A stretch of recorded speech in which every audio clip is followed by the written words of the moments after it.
wonder ek, hoe het jy jou opstel geskryf? Want dan moes jy al reeds dood gewees het. So those are a few things that you do not do when you write the conclusion. Dan wat jou inleiding aanbetref, jou inleiding, jou introduction, moet my aandag trek.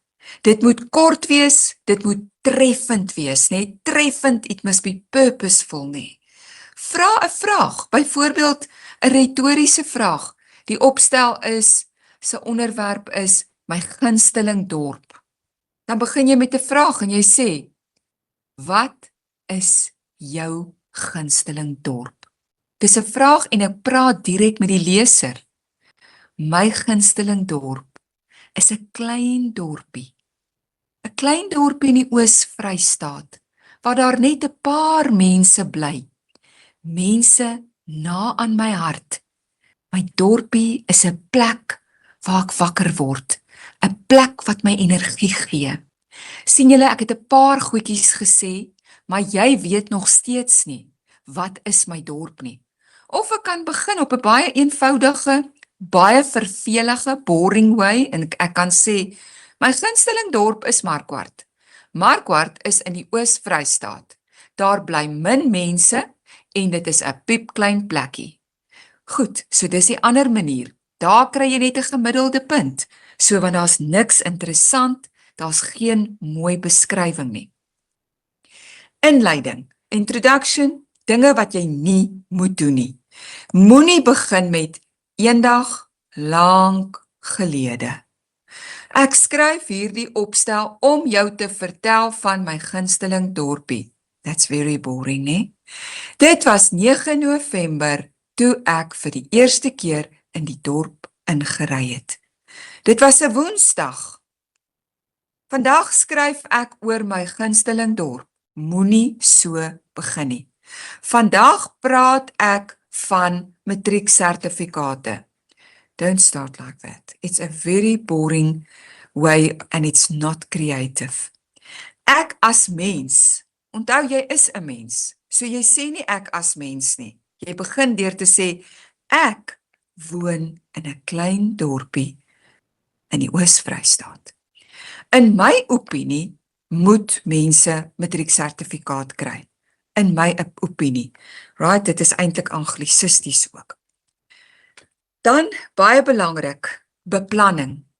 Onthou, jy kry nie regtig punte vir jou beplanning nie. Maar as jy nie beplan nie, dan is dit weer eens soos te lank skryf, jy skiet jouself in die voet. Kinders wat nie hulle opstelle beplan nie, is altyd swakker. Dit is 'n feit. Dit is nie net my opinie nie. Ons sien dit baie keer aan die einde van die jaar wanneer jy vraestel 3 skryf, as jy nie beplan het nie, dan is jou opstel regtig net nie so goed nie. Bly altyd gefokus. Moenie afdwaal nie. Jy moet die vraag beantwoord. Die vraag is die onderwerp. Net soos in vraestel 1 en vraestel 2, moet jy in vraestel 3 ook 'n vraag beantwoord. En terwyl ek daaraan dink, gaan ek dit nou sê. Die onderwerp moet van die inleiding in die volgende paragraaf, die 3de paragraaf tot in die slot, moet ek wat jou opstel lees, altyd weet watter onderwerp jy beantwoord. En jy begin deur altyd jou onderwerp te skryf en die nommer van die vraag dadelik neer te skryf. Anders wonder ons, waaroor skryf hierdie kind? So wanneer jy beplan, het jy beter paragrawe en die organisasie van jou inhoud is beter, want jy weet presies wat jy in watter paragraaf wil hê. Beter opstel, beter punte wanneer jy beplan. Dan, dit is hoe 'n opstel lyk aan die linkerkant, 'n hamburger, en dan net so terloops, 'n hamburger in Afrikaans is 'n frikadelbroodjie. 'n Frikadelbroodjie aan die linkerkant, waar daar nie regtig beplan is nie. Die vraag is beantwoord, maar dis 'n baie vervelige, eentonige opstel, sonder uitbreiding, sonder enige detail. Aan die regterkant lyk dit na 'n baie belovende hamburger, né? Een wat ons graag wil eet. Een met eie op. Daar's 2 vleisies op. daar is komkommertjies op, daar agurkies, daar's tamatie op, daar's 'n sousie op, daar's stukkies kaas op. So met ander woorde, dis 'n opstel wat uitgebrei is. Goed, nou wanneer ons na die rubriek kyk, en ek glo julle onderwysers het julle al verduidelik hoe die rubriek werk. Wanneer ons die opstel lees, gaan ons heel eers net vir jou 'n punt gee vir die inhoud. Die inhoud is nie die taal nie, dis nie die struktuur nie, dis of jy die vraag beantwoord het, en dit tel 30 punte van die 50 punte, so dit tel die meeste. As jy kyk daar na die heel eerste kolpunt is 'n bullet, die eerste kolpunt sê, respons is uitsonderlik. By knap, respons is baie goed. Onder dit, uitmuntend, respons goed. En so gaan ons aan met die rubriek. Die respons is, het jy die vraag geantwoord? Dit is wat die heel eerste bullet waarvoor jy punte gaan kry. Die volgende ene is idees. Die idees wat jy gegee het. Hoeveel idees het jy gegee? En is dit intelligente idees? Is dit interessante idees? Is dit 'n beskrywende idee wat jy gegee het? En die organisasie gaan daaroor dat daar samehang is en dat die inleiding, die liggaam en die samevatting, dat elkeen afsonderlike idees het, dat elkeen op 'n eie manier beplan is. Reg?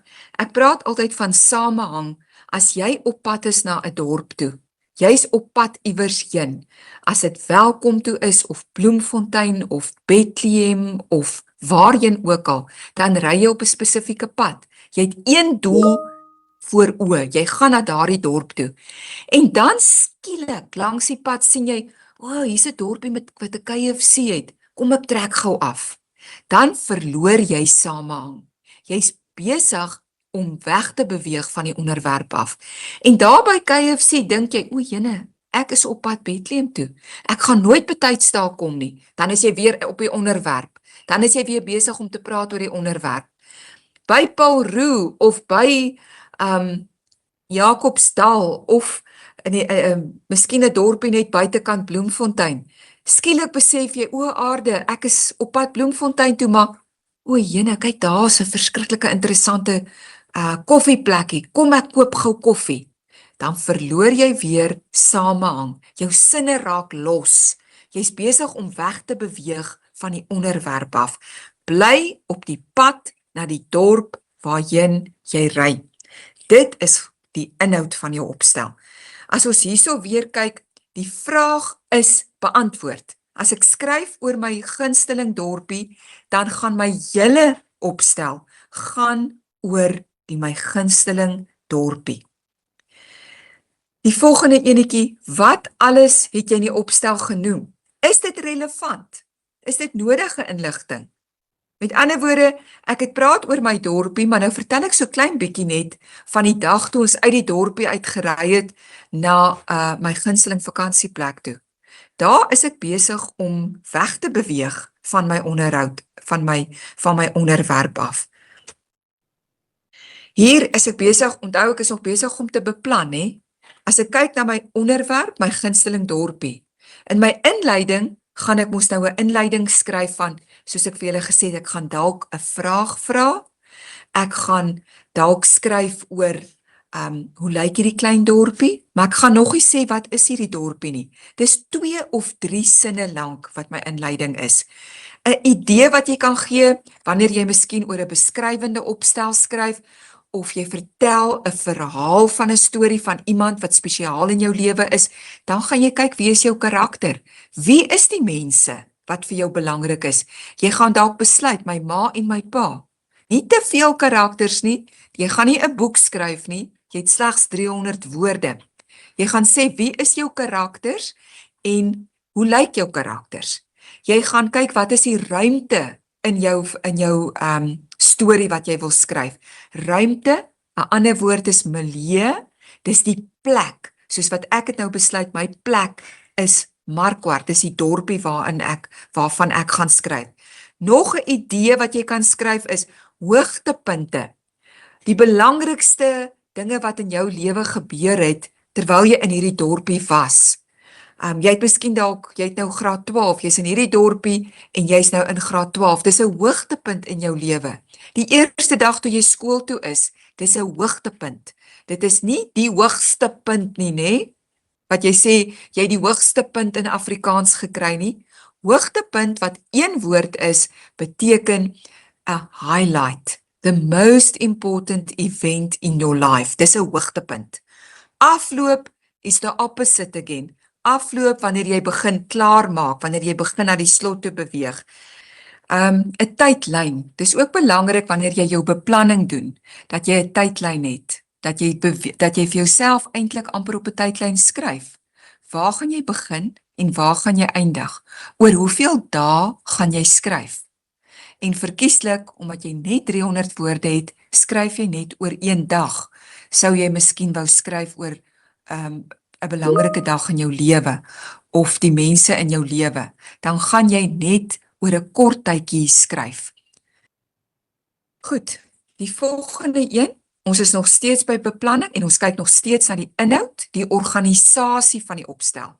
'n Redelike organisasie, mate van organisasie, min bewys van organisasie, geen organisasie, deur mekaar skaarse bewys van organisasie, en so sal jy sien hoe jou punte dan al hoe minder word, hoe minder organisasie daar is.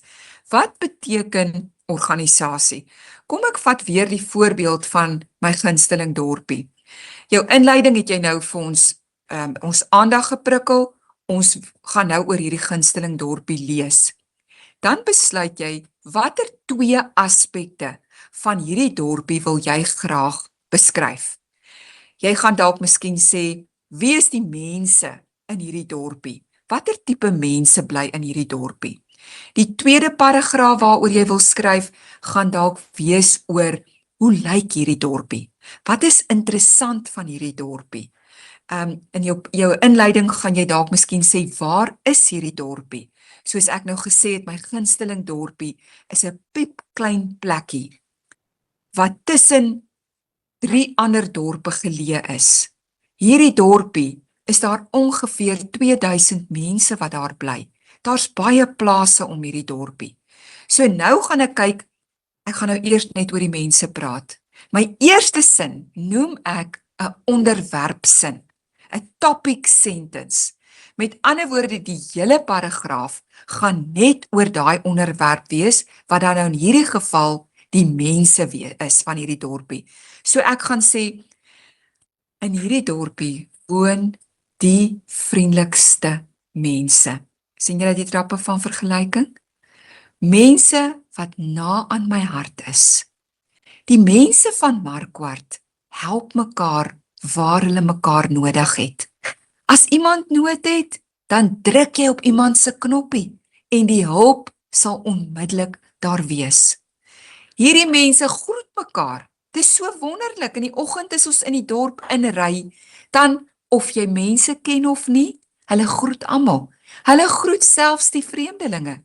Daar is 'n dorp buitekant hierdie dorp waar daarop staan, waai, jy betree vriendelike gebied. Dit beteken ons almal groet mekaar. So jy vertel iets interessant van hierdie dorpie. So my hele paragraafie gaan net oor die mense. Mense wat vir jou na in die hart is. Mense wat jy daar kan uitsonder. With other words, you can highlight somebody and focus on that one person. Dan laat jy 'n lyntjie oop en nou gaan jy 'n volgende paragraafie praat oor wat is interessant in hierdie dorp. In hierdie dorpie is daar 'n skool wat hierdie jaar 120 jaar oud is, met 'n uitroepteken. Kan jy dit glo? 'n Uitroep, weer met 'n uitroepteken. En ek is deel van hierdie dorp. Ek het in graad 1 in hierdie dorp, in hierdie skool graad 1 begin. En nou is dit 12 jaar later en ek skryf my matriekvraestel. En dan vertel jy dalk 'n paar interessanthede. Daar's 'n kerk wat ook 121 jaar oud is. Daar's ook 'n plekkie by hierdie kerk, voor hierdie kerk is daar 'n muur en daar is 'n spesiale boodskap wat in 1938 in hierdie muur begrawe is. En in 2038 moet hierdie muur oopgekap word en dan gaan die mense die boodskap lees. Hierdie is nou waarhede wat ek nou vir julle vertel. Reg, maar dis wat ek wil wat ek die punt wil bykom by organisasie. Organiseer en dit doen jy in jou beplanning. Organiseer watter gedagtes jy in watter paragrawe wil hê. Jy begin nie net en jy skryf alles wat jy kan dink van hierdie dorpie in jou opstel nie. Dit moet in spesifieke paragrawe wees. Dan ook wat belangrik is, veral wanneer jy 'n beskrywende opstel skryf, is om jou sintuie te gebruik. Sintuie in Engels is your senses. Wat sien jy? Wat hoor jy? Wat ruik jy? Wat proe jy? Wat voel jy? Dit is woorde wat jou kan help. En onthou daar onder in die regterkant, moenie vergeet om jou hoofletters te gebruik nie. Partykeer skryf jy so mooi en dan vergeet jy om 'n sin met 'n hoofletter te begin. Jy vergeet om 'n sin met 'n punt of met 'n uitroepteken of met 'n vraagteken te eindig.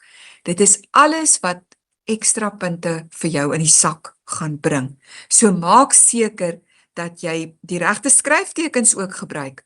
Onthou sê het 'n kappie. Sonder 'n kappie het dit 'n ander betekenis. Dan is dit se, my ma se boek. So nou wil jy sê my ma sê en dan braak die betekenis deur mekaar. So daar in Afrikaans het ons skryftekens vir 'n doel. Daar's deeltekens om ons te help om 'n woord uit te spreek. Jy kan nie net sê vroeër nie en dan sonder 'n deelteken nie. Dis 'n spelfout. Vroeër. Met trappe van vergelyking, waar moet ek die woord en hoe moet ek die woord uitspreek? Goed, ons is nog steeds by die rubriek en nou kyk ons na die taalgedeelte wat 15 punte tel. 15 punte, jy kan 15 uit 15 uitkry en hy gaan tot dan na 7 uit 15 uit. En wat kyk ons hierna? Ons kyk na jou toon. Onthou, wat is toon? As jy dink aan julle gedig wetenskap mannetjies, en met watter toon praat die spreker in die gedig? Sy's geïrriteerd deur die wetenskaplikes. Sy het nie 'n baie mooi toon nie. Onthou, wanneer jy kwaad is vir jou ma en jy praat met 'n slegte toon, dan sal jou ma sê, moenie met my so praat nie. Dis die toon waarmee jy praat. En dit is ook die toon waarin jy skryf. So, jy het sekere woorde nodig om jou antwoord, jou onderwerp te skryf.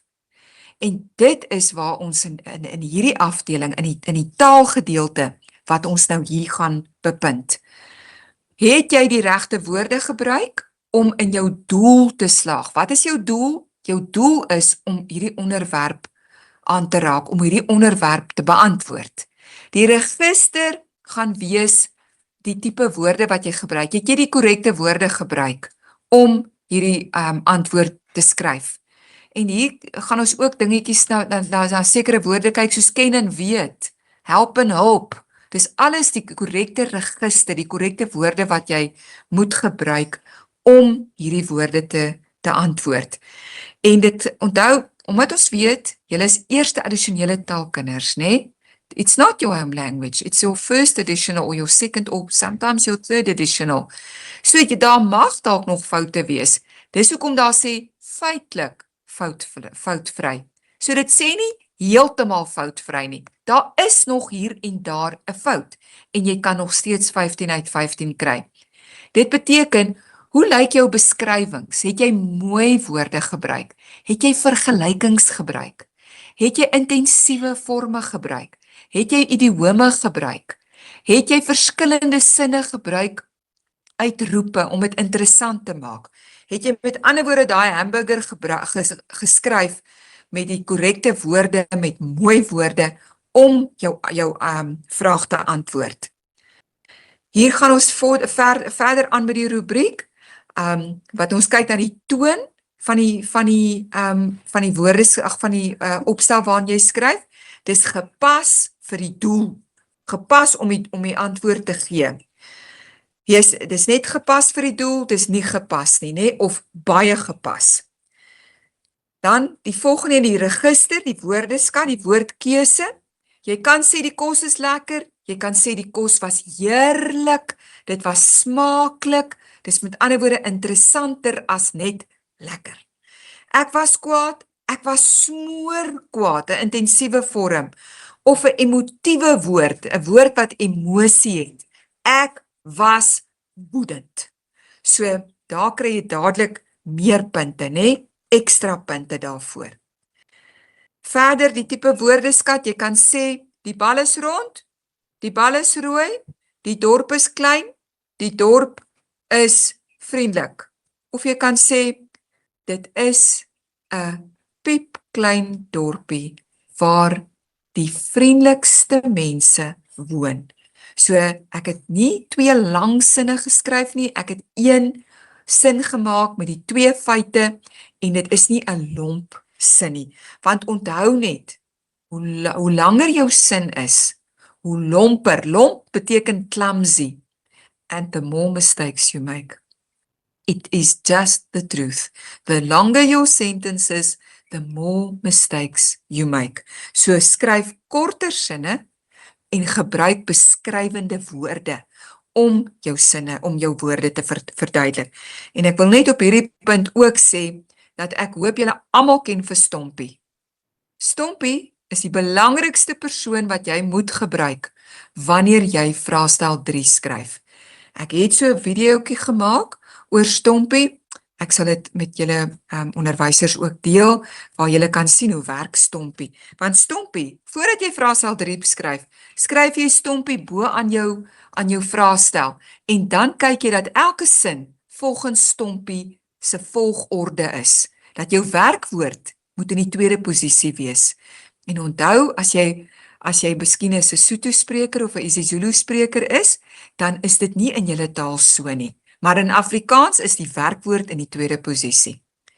Goed, kan jy die taal manipuleer? Met ander woorde, kan jy kritiese taal gebruik? Kan jy die taal beskryf? Ek gaan nou hier net daarna kyk. Die taalgebruik is uitstekend, dis net toepaslik, dis voldoende. So, jy het genoeg woorde, maar daar's niks moois nie, daar's nie interessants nie, daar's nie interessante beskrywings nie.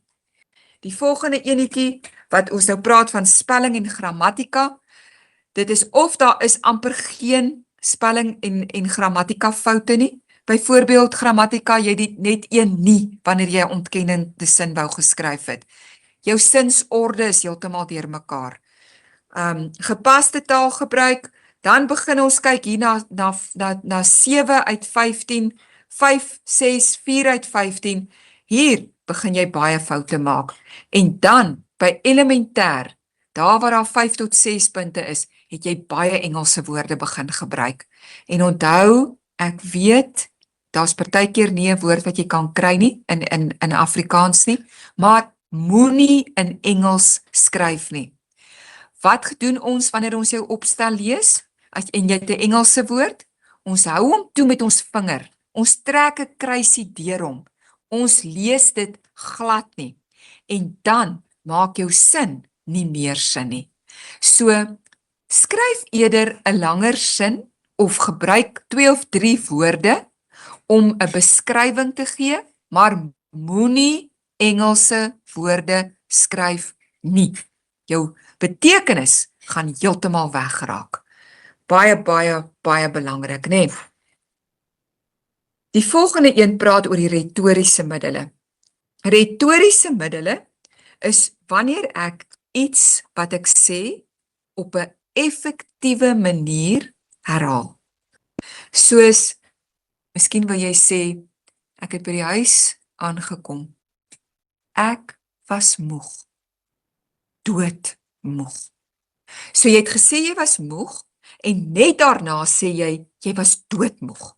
So, dit is effektief, want ek kan tussen die lyne lees, dat jy was moeër as net 'n bietjie moeg. So, dit is wanneer ek iets herhaal, ek repeat it, but in an effective way. Ek herhaal nie dieselfde idee van ek was moeg en toe het ek op die bank gaan lê en ek het my voete opgesit want ek was moeg. So nou begin ons agterkom, you don't have enough vocabulary to write this essay, want jy herhaal jou sinne. Maar byvoorbeeld die van julle wat Lien doen, Lien se langstaan skoene, Lien het vir Hein gesê, toe Tibby teruggekom het, nadat hy 'n karretjie gekry het, omdat hy nie meer kon loop nie, het Lien vir Hein gesê, hy gaan, Hein, dit beteken, hy gaan weer sy werk doen, hy gaan weer kan aangaan met sy lewe, en die tweede gaan, het akite op, nou akite is 'n streepie op die A, to emphasize it. When you put two lines above the two A's of gaan, then you emphasize that word. To say dat hy gaan weer kan aangaan met sy lewe. Dit is 'n retoriese middel wat jy gebruik en daarvoor kan jy goeie punte kry wanneer jy dit goed gebruik. Intensiewe vorme ook, en as jy miskien op 'n mooi manier iets wil sê met 'n idioom, deur te sê ek was moeg. Ek was so moeg soos 'n hond. Dis 'n vergelyking. Ek was doodmoeg. Intensiewe vorme wat gebruik word om iets vas te lê, om iets te beklemtoon. Reg, ons is nou by die rofwerk ook. Onthou, dit hang af hoeveel tyd jy het. Wanneer jy nou in September het jy 2,5 uur tyd om jou vraestel 3 te skryf. Jy kan sekere dele, kan jy rofwerk skryf, maar dit hang af van hoeveel tyd jy het. En ek wil net hier weer sê, moenie met 'n potlood skryf nie. Want as jy nie klaar is nie, en die tyd is verby, en jy het jou eerste weergawe in pen geskryf, dan kan ons dit merk. Maar as jy dit in potlood geskryf het, dan kan ons dit nie merk nie. Trek 'n streep deur jou rofwerk, wanneer jy dit klaar gedoen het, en jy klaar jou finaal geskryf het. Maar spandeer genoeg tyd aan jou beplanning, indien jy dalk nie genoeg tyd het om 'n rofwerk te skryf nie. En onthou, wanneer ons retoriese middele ook skryf, kan jy retoriese vraag skryf, so met ander woorde 'n vraag wat jy die antwoord impliseer. Wat is jou gunsteling dorpie? Herhaling, 'n hiperbool wanneer jy oordryf om te sê, die hele dorpie gaan by die reunie wees van die skool se 120ste reunie. Die hele dorpie gaan daar wees. Dit is nie waar nie. Die hele dorp gaan nie daar wees nie, maar daar gaan baie mense wees. Ek beklemtoon dit. I emphasize it. En onthou eufemisme ook, wanneer jy nie wil sê, byvoorbeeld, my ouma is die naweek dood. Nee, my ouma slaap haar laaste slaap. My ouma is oorlede. Dis net op 'n mooier manier wat jy iets sê. Ek het gepraat oor die emotiewe taal, woedend, direkte aanspreking as jy vra in die inleiding, wat is jou gunsteling dorpie? Dan verder ook, onthou die lang en die kort sinne, partykeer bietjie langer sinne, partykeer net 'n kort sin, om deur byvoorbeeld te sê, ek was moeg, ek was doodmoeg, uitroepteken, klaar, die sin is klaar, is afgehandel, nou gaan jy aan met 'n volgende sin. Hierdie gaan ek nie alles nou met julle deurgaan nie, onthou personifikasie ook, wat jy, of klanknabootsing, die hoek, die huis op die hoek, ek het die huis se deur oopgemaak. Met my eerste voet op die plankvloer het dit gekraak. Kraak is klanknabootsing. So jy sê nie, ek maak die deur oop en ek loop in en dis baie oud nie.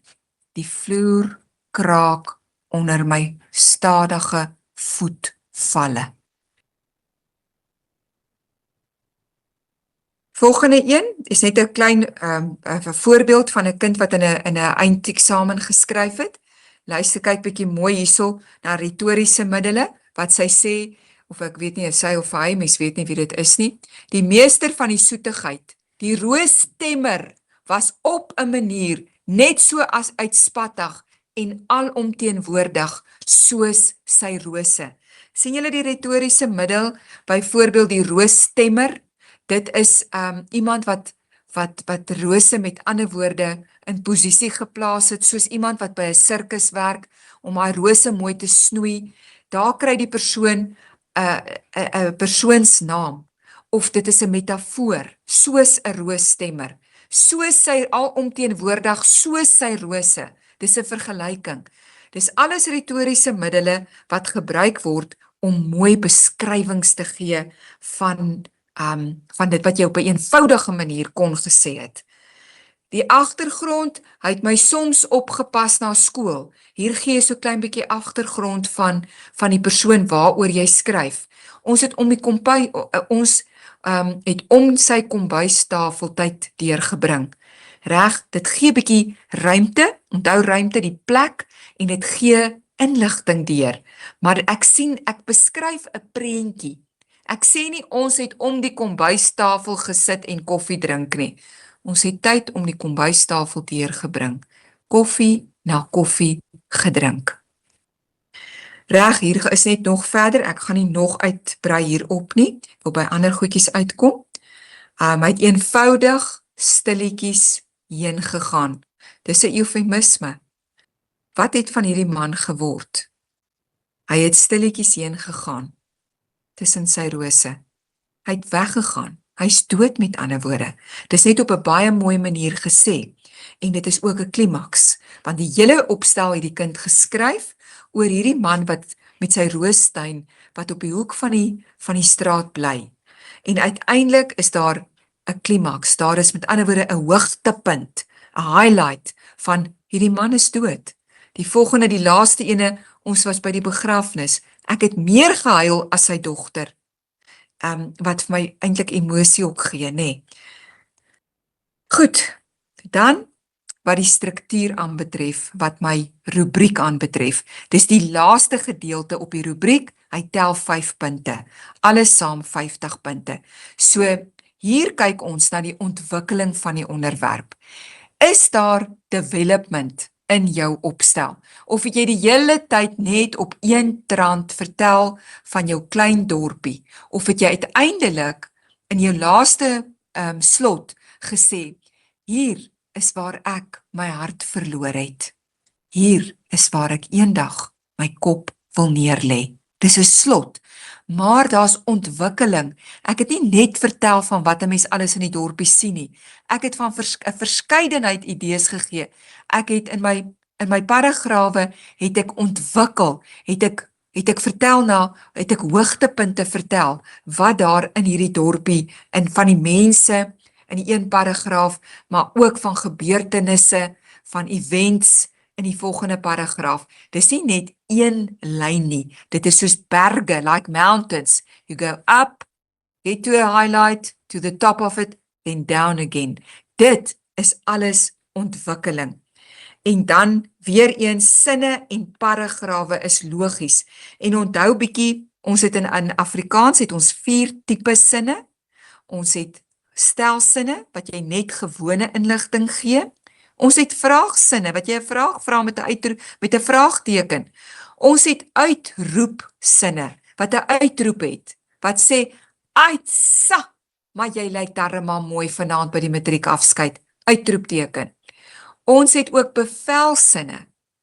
Pak jou goed en kom na Markwart toe. Uitroepteken. Dis 'n bevelsin. En wanneer jy 'n verskeidenheid, 'n variety van sinne gebruik, vir hierdie 4 tipe sinne, dan kleur jy jou opstel in. Dan maak jy 'n hamburger met baie detail. So, dit is waar die sinne en die paragrawe wat goed gekonstrueer is. Met ander woorde, jy het dit goed gevorm, jy het dit gebou en gebruik die 4 tipes sinne. Dan finale skryfstuk wat jy nou klaar, jy het jou rolwerk gedoen, jy het jou beplanning gedoen. Nou skryf jy jou finale skryfstuk, ek het nou genoem. Skryf die vraagnommer eerste neer. Ons wil nie wonder watter een van die 8 het jy geskryf nie. Trek 'n lyn deur die beplanning en die rolwerk. Skryf die titel van jou opstel neer. Skryf die onderwerp neer. Laat 'n reël oop tussen paragrawe. Moenie net een lang paragraaf skryf nie, want by die struktuur gaan jy punte verloor. Kyk na jou leestekens, lees deur, redigeer, nê? Edit jou essay. Kyk of daar genoeg punte is. Is daar 'n komma tussen twee werkwoorde? Is daar 'n komma voor jou voegwoord, want en maar? Is daar 'n komma punt wanneer jy in die plek van 'n voegwoord geskryf het? Skryf jy 'n komma punt. Moenie Engelse woorde nie en moenie vloekwoorde skryf nie. And sometimes first additional language speakers do not know some of our swearing words. Ask your teacher, please. Tell her I ask him that they must explain to you which are the worst swearing words that you sometimes use in a paper. You are severely punished when you do that. Nou kom ons gou by die lang transaksionele tekste. 'n Lang transaksionele teks, dis waar jy jou brief kry, jou e-pos kry, jou dialoog kry. Jy het 120 tot 150 woorde. Dit sluit nie die brief en die aanhef en die einde, die slot in nie. So wanneer jy jou brief lees of jou e-pos lees, moet jy alles antwoord wat daar staan. Jy het geld nodig vir ekstra klasse om vir hierdie eksamen voor te berei. Skryf jou ouma 'n brief en vra om hierdie klasse te betaal. Onderstreep, onderlyn, jy moet vir geld vra. Vir wie moet jy vra? Jou ouma, nie jou oupa nie, nie jou ma nie, jou ouma. Hoekom het jy die geld nodig? Jy het dit nodig vir ekstra klasse. Waarvoor is die ekstra klasse? Vir September. Dit alles moet in jou brief genoem word. En jy vra jou ouma om vir hierdie klasse te betaal. Goed, as ek kyk na die e-pos, jy en jou vriende wil aan die einde van die jaar gaan vakansie hou, wanneer julle klaar geleer het, nie nou nie, julle dink nie nou daaraan, julle dink nou aan leerwerk, nê? En jou vriende het gevra, jy moet vir die eienaar van die hotel, waar julle gaan vakansie hou, 'n brief skryf, of 'n e-pos skryf, om al die inligting te kry. Maak seker, dis jou vriende, dis nie jou ouers nie, julle gaan Desember vakansie hou. En julle moet inligting kry by die hotel waar julle gaan vakansie hou.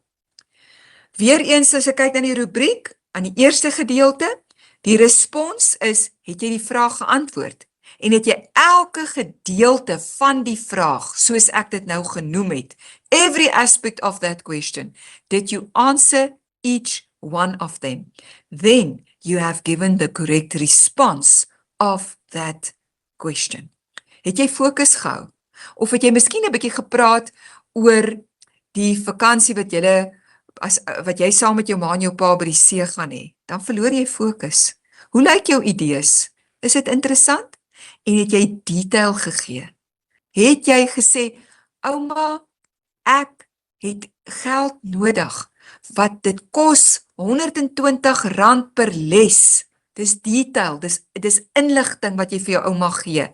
Want ek verstaan nie wiskunde goed nie, ouma, en ons het 2 keer 'n week klas, maar ek moet betaal daarvoor, want ek wil so graag goeie punte kry. Op die oomblik kry ek net 32%, ouma. Jy gee detail. En dan baie belangrik, jy gaan punte kry vir jou formaat. Het jy die akkurate, korrekte formaat geskryf? Ons sal nou kyk na hoe lyk die formaat net weer. Dus hier weer eens, dit gaan aan oor hoeveel respons het jy al die vrae wat jy moes antwoord, het jy dit geantwoord? Het jy heeltyd fokus gehou? Het jy so bietjie fokus gehou? Het jy glad nie fokus gehou nie? So dit hang af van daai 5 aspekte. Ja goed, so hier is dit net weer eens wat ek nou gesê het. Is al jou idees relevant, nee? Soos ek nou net vir jou gesê het. Groet jy langer as wat hoekom jy skryf? Liewe ouma, en nou begin jy weer, ek het nou na 'n kind se brief gekry wat sê, liewe ouma, en dan weer, aan my beste ouma. So jy nou sê dit weer 'n keer, jy verloor woorde, want jy skryf nou, jy begin lomp skryf. Jy het klaar gegroet.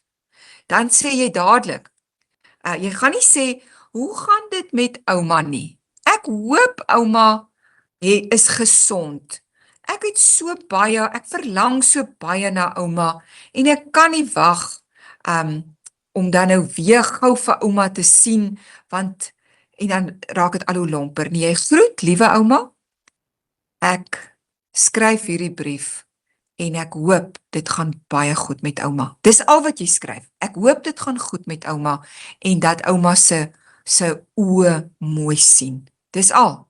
En dan begin jy dadelik met die antwoord. Jy het net 120 tot 150 woorde. Dis baie min woorde. Goed, hier is dit weer eens dat jy moet seker maak dat jy beplan. Dit gaan weer eens oor die idees. Hoeveel idees gee jy? Het jy uitgebrei? Met ander woorde, het jy detail vir jou ouma gegee, wat sy nodig het om vir jou hierdie geldjies te leen. Die formaat weer eens, ek gaan nou kyk na die formaat, onthou, geen leestekens in jou adres nie. Daar mag nie 'n punt wees nie, daar mag nie 'n komma wees nie, daar is nie 'n dubbelpunt in die aanhef nie. Die aanhef is wanneer jy sê, liewe, dubbelpunt, ouma. Dis verkeerd. It's wrong. Don't do that. En daar's nie 'n komma na ouma. Liewe ouma, komma nie. Daar is nie 'n komma nie. Daar's geen leestekens nie. Die eerste leestekens, wat is 'n leesteken nou? Punctuation marks. The first punctuation marks is in the paragraph, in the first paragraph. Daar is die korrekte adres, Posbus 198, ek sê altyd vir die kinders, as jy dit nie onthou nie, Posbus is moeilik om te spel. Vat jou van en skryf straat. Mofokengstraat, en hoe oud is jy? 18. Jy doen Afrikaans tweede taal, so die nommer kom tweede. Jy doen Engels eerste taal, so jy skryf eerste die nommer. 18 Mofokeng Street, that's English. Afrikaans tweede taal, Mofokengstraat 18. Net die dorp, Harry Smit, en as jy nie die kode onthou nie, skryf jy net sommer 5689, enige iets. En die datum. Onthou, ons is 'n taal, ons is nie wiskunde nie, die woord moet uitgeskryf word. 20 November 2026, nie 2011-26 nie. Jy verloor punte daarvoor. Geen punte nie, en sien julle, daar is nie 'n lyntjie oop tussen die kode en die datum nie. No line open between the code and the date. You are going to be punished if you don't do that. Liewe ma en pa, en as jy nie liewe kan spel nie, dan sê jy ma en pa, net so. Want liewe is not lewe. Remember, lewe, L-E-W-E, means life. And you get confused with those two. Liewe ma en pa, of beste pa en ma, maar as jy nie kan beste spel nie, en as jy beeste gaan spel with a double E, that means gomu, ne? Cows, then you don't write it. Dan skryf jy net ma en pa. Dan weer eens aan die einde, as jy klaar geskryf het, ek hoop om gou van ouma te hoor. Dis al wat jy gaan skryf, ne? Lyntjie oop, liefde groete, of net groete, en nie groente nie, not vegetables, ne? Nie groente nie, groete. Punt, lyntjie oop, en dan jou naam. Dan kyk ons gou na die taal tel 12 punte, en weer eens, dis maar net soos by die inhoud ook, jy die regte woorde gebruik om jou antwoord te gee. Jy het akkuraat geskryf, jy het nie te veel spelfoute nie, daar is nie Engelse woorde nie. Onthou, jy gaan nie Engelse woorde skryf nie. Wanneer jy Engelse woorde skryf, dan gaan ons daarna na 4 toe, wat nie goed is nie. Woordeskat is goed, so dit is wat baie belangrik is, en weer eens, jy mag mooi taal gebruik, mooi beskrywings gebruik, maar onthou, hierdie is transaksionele teks, dis nie regtig 'n kreatiewe teks nie, so nie so baie intensiewe forme en idiome en vergelykings nie. Hierso is dan ook wat die taal, die toon, registerstyl. Onthou, wanneer jy 'n brief vir jou ouma skryf, dan is dit informeel, dis nie formeel nie. Wanneer jy vir 'n brief vir die munisipaliteit skryf, you don't know the person at the municipality, so the letter, the style of this letter is going to be formal. So in Afrikaans, onthou het ons die woordjie u. U always refers to jou, you, but always in a formal way. So jy gaan nie sê, meneer, jy moet my help met water nie. It's disrespectful.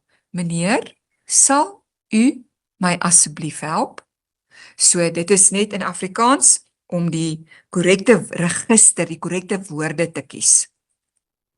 Dan weer grammatika, woord- en sinskonstruksie. Ek gaan nie tyd hier nou weer spandeer nie. Ek het dit eintlik klaar met julle aan julle verduidelik. Onthou wat woordeskat, woordkeuse. Ek sal die dag nie vergeet nie. Dit was 'n onvergeetlike dag. My vriend, jy's my beste vriend. Daar's net een vriend, soos jy. It's just another way of saying it. Asseblief, daai stompie is baie belangrik. Ek kan nie vir kinders Afrikaans leer voor ek nie heel eerste stompie op die bord geskryf het nie. Alles in Afrikaans kan verduidelik word met stompie. Alles wat ons doen, leidende bedrywe, direk en indirekte rede, woordorde, verlede tyd, toekomende tyd, alles word met stompie gedoen. Maak seker jy ken stompie baie goed. Goed, as ons dan, hierso het ek net vinnig die e-pos ook. Onthou die e-pos moet jy gaan lees. Is dit 'n formele e-pos of is dit informeel? So as ek vir die hotelbestuurder skryf, is nie my chommie nie. Ek ken hom nie op 'n persoonlike, is nie my vriend nie. So dit gaan formeel wees. Geen afkortings nie. Daar's nie slang nie, daar's nie verkortings nie, daar's nie emojis nie, nê? Net soos 'n brief. Daar gaan ook paragrawe wees. Jy gaan ook sê, beste meneer, of geagte meneer, of liewe ouma, wanneer jy 'n e-pos skryf. Dan, wanneer ons net vinnig kyk na nou hoe mense 'n e-pos begin, van is jou e-pos adres, nê? Jy gaan nie jou naam en jou van skryf nie. Wanneer ons met 'n e-pos besig is, dan moet jou adres 'n aapstert hê. 'n Aapstert is 'n @ sign in Engels. So, die van is jy, die ontvanger, die aan is die persoon aan wie jy skryf. ouma@gmail.com. Goed, ouma by u. Dan die datum, skryf jy die datum, die AA beteken maar net afskrif aan, if possible, if you need to do that. That's the CC, when you write the same email to another person as well. En dan die onderwerp. Onthou die onderwerp. Please, you must listen carefully. Die onderwerp is not the onderwerp that appears in paper 3 that you are writing about. Jy skryf 'n brief aan die hotelbestuurder nie. Die onderwerp is a small summary, short summary of what this email is about. Soos in hierdie geval sal dit wees inligting oor hotel. Dis al. Inligting oor die hotel. Dis al. En dan die boodskap moet ook 'n inleiding hê. Daar moet ook 'n paragraaf wees, daar moet ook 'n slot wees met lyntjies oop tussen die paragrawe. Exactly the same as a normal letter that we used to write. Nowadays we write emails. Goed, so ek sê net weer, jy moet die vraag ontleed. You have to analyze your question. Hier is nou weer 'n toespraak. Wat is 'n toespraak? It is a speech that you have to give. En wanneer ons 'n toespraak doen, ek gaan nie nou hierdie hele onderwerp lees nie. Wanneer jy 'n onderwerp moet skryf oor 'n toespraak, moet jy altyd eers groet. You forget to do that. It depends on who your audience is, né? If it's informal, if it's your friends, dan gaan jy sê, liewe maats, lyntjie oop en dan jou inleiding. Everything that you write in paper 3 must have an introduction, it must have a body, and it must have a conclusion. Every single thing. Even if you write a diary entry, the first sentence is like an introduction. Then the rest of it, the last sentence is like a conclusion. Alles wat jy skryf, moet daai 3 goed hê. Reg, en dan gaan jy weer eens met beplanning, gaan jy sê wat moet ek alles sê in hierdie onderwerp wat ek moet 'n toespraak oor gee. Ek moet 'n toespraak gee en ek moet vir my maats dankie sê vir hulle vir die jaar wat ons saam was en ek moet vir hulle goeie wense gee vir die toekoms, to give them good advice for the future and to bless them for the future. Weer eens, first paragraph, you talk about the year. The second paragraph, you name a few things that you will never forget about them. The last paragraph, you may write something about, I hope your futures will be well. Ek hoop julle het almal 'n mooi toekoms, dat God julle sal seën en dat ons eendag sal terugkom en sal terugkyk na 'n wonderlike lewe hier by die skool. Dit sal my slot wees dan, hè. En dan die laaste afdeling, afdeling C, always remember there must be 3 questions that you answer. You have to write an essay, dan moet 'n lang transaksioneel wees by afdeling B en dan moet 'n kort transaksioneel wees by afdeling C. Dis die kort deel, dit tel 20 punte. Do not wait until the end. You have 2.5 hours. Divide your time.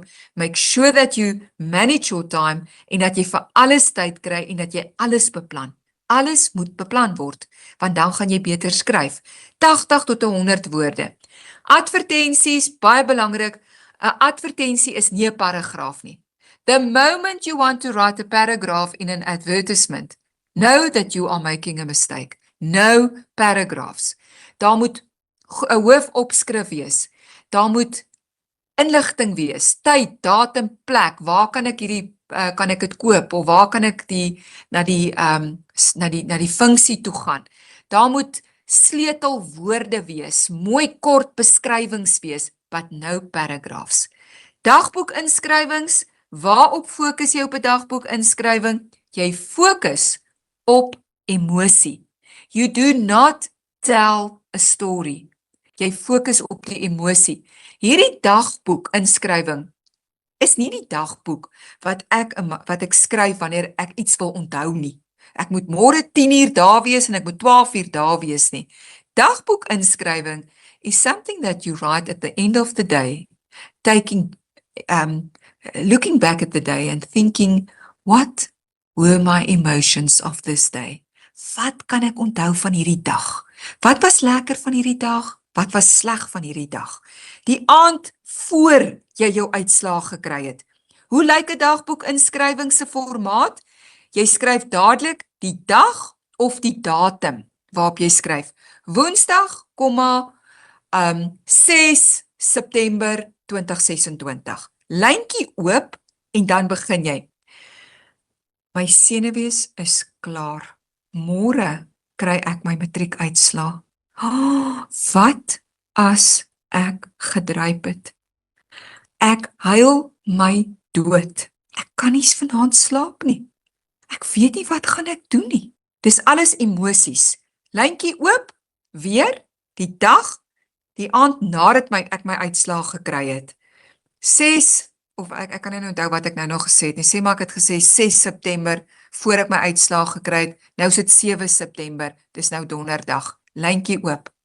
Ek kan dit nie glo nie. Uitroepteken. Ek het dit gemaak. Uitroepteken. Ek het 2 onderskeidings. Dis die beste dag van my lewe. My lewe lê soos 'n roostuin voor my. Ek kan na enige universiteit toe gaan en ek kan my droomkursus om 'n dokter te word gaan volg. Die lewe is 'n lied. Reg? So ek fokus net op emosies. Hier is maar net wat jy kan kies van as jy wanneer jy wil voorberei. Daar gaan 'n advertensie of 'n uitnodiging of 'n strooibiljet of 'n plakkaat wees. Onthou strooibiljet en 'n plakkaat is dieselfde ding. Die een is maar net soos klein wat hulle by die verkeerslig, die robot, wat hulle uitdeel. 'n Plakkaat is groot wat teen 'n muur op is. As daar miskien een of ander DJ is wat na jou dorp toe kom, dan gaan dit 'n plakkaat wees. Advertensie is maar gewoonlik 'n produk of 'n diens wat geadverteer word. Dagboekinskrywing, 'n kort teksboodskap. soos 'n WhatsApp. Jy mag nie emojis gebruik nie. Jy mag nie wat sê julle partykeer lol, LOL, nê? Jy mag nie dit skryf nie. Jy moet volledige Afrikaans skryf en jy groet ook altyd. Jy skryf altyd eers middag my maat. Punt. En dan sal jy asseblief vanmiddag saam met my kom leer. Ek verstaan nie Afrikaans nie. Sal jy my asseblief kom leer, kom help met leidend en bedrywende vorm. Ek hoop jy sal kan. Punt. Inleiding en 'n slot, selfs in 'n kort teksboodskap. Goed, en dan die derde groepie is instruksies of rigtingaanwysings. Daardie twee is altyd puntsgewys. Number 1, 2, 3, 4, 5, 6, 7, jy moet 7 gewoonlik skryf. Jy kan minder skryf, maar dis veiliger so. Dis kort, dit is nie baie uitgebrei nie, maar tog, veral rigtingaanwysings. As jy vir iemand die pad moet verduidelik, maak seker jy maak gebruik van bakens. 100 meter verder is daar 'n groot boom met bloedrooi appels aan die linkerkant. Daar draai jy links. So hoor julle die bakens? Aan die regterkant is 'n groot winkelsentrum en jy moet verby die winkelsentrum stap, ongeveer 20 tree of meter, en dan draai jy by die stopstraat regs. Daar is 'n baie groot slaggat in die pad. Hoor julle die detail wat ek gee? Kort, maar tog genoeg detail om vir my punte te gee. Ja, hierso weer eens wat ek sê, ontleed die hele vraag voordat jy skryf. Maak seker jy het elke deel van die vraag het jy geantwoord. Wat as ek 'n advertensie het, ek moet mense ooreed, I have to convince them, ooreed het 2 R'e, nê? Teikenmark, produk, always remember the ABBA, beginsel wat ons gebruik, aandag trek, belangstelling wek, 'n begeerte, somebody will have this desire to buy this product, to go to this function, en dan is daar aksie. Soos hier is 'n familiedag wat geadverteer word, groot letters, klein letters, daar is 'n prentjie, daar is ballonne, maar jy kry glad nie punte daarvoor nie, jy hoef dit ook nie eers te doen nie, jy mors tyd.